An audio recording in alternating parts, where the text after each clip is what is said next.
Well, my family's artists. Most of them are artists. I have an Uncle Willie Evans, who was an artist for Lender's Bagels. He was the creative director. And Joel Evans, who's known throughout the area for signage and WPLR and things like that. So I've always had artists in my family. My grandfather, who helped raise me, was an artist, an antique dealer, and a tire dealer.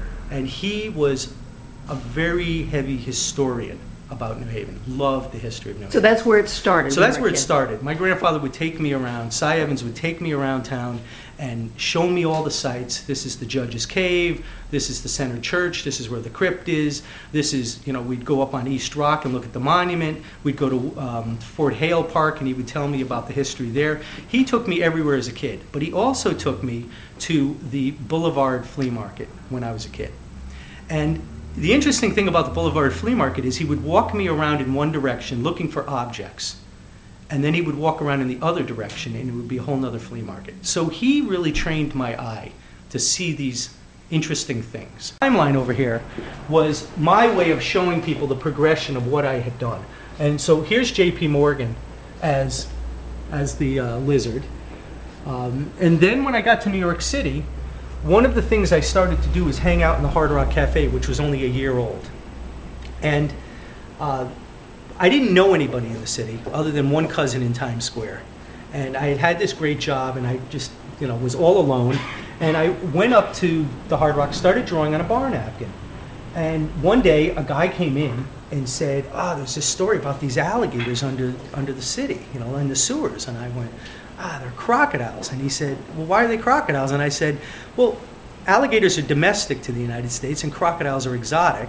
Therefore, everybody in New York who tends not to be born here is exotic. So I said, well, we're crocodiles.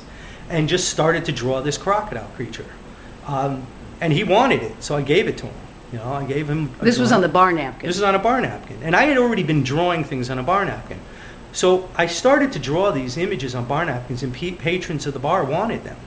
Then one day, a guy came over and asked for the drawing, and it turned out that it was Isaac Tigrit, the owner of the Hard Rock Cafe. There were only 3 of them in the world at the time. And he said, the Statue of Liberty's birthday's coming.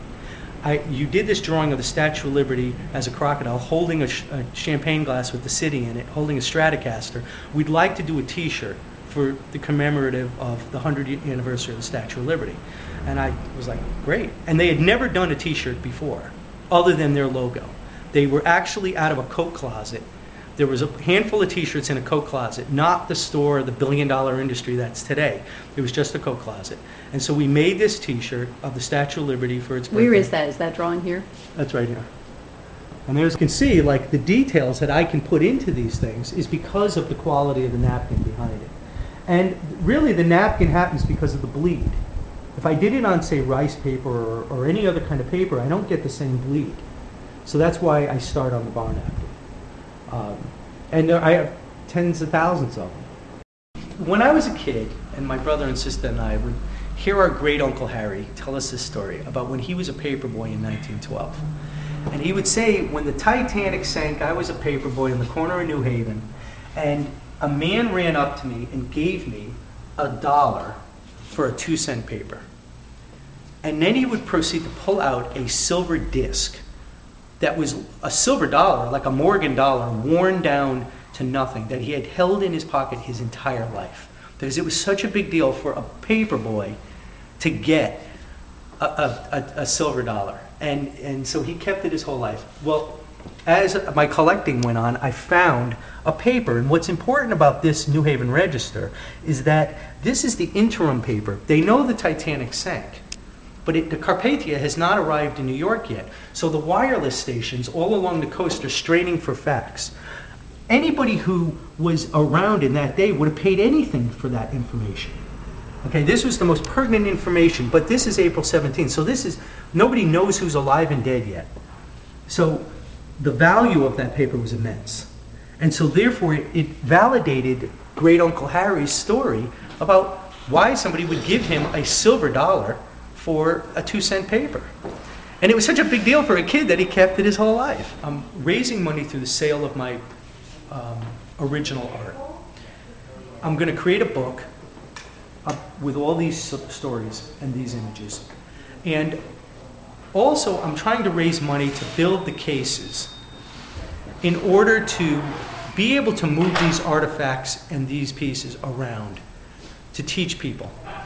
Because people need to know the People- heritage of New Haven. Absolutely. They have to know. There were people that were so passionate about it through the time that they created these events, these pageants, these things where people celebrated the history of this city.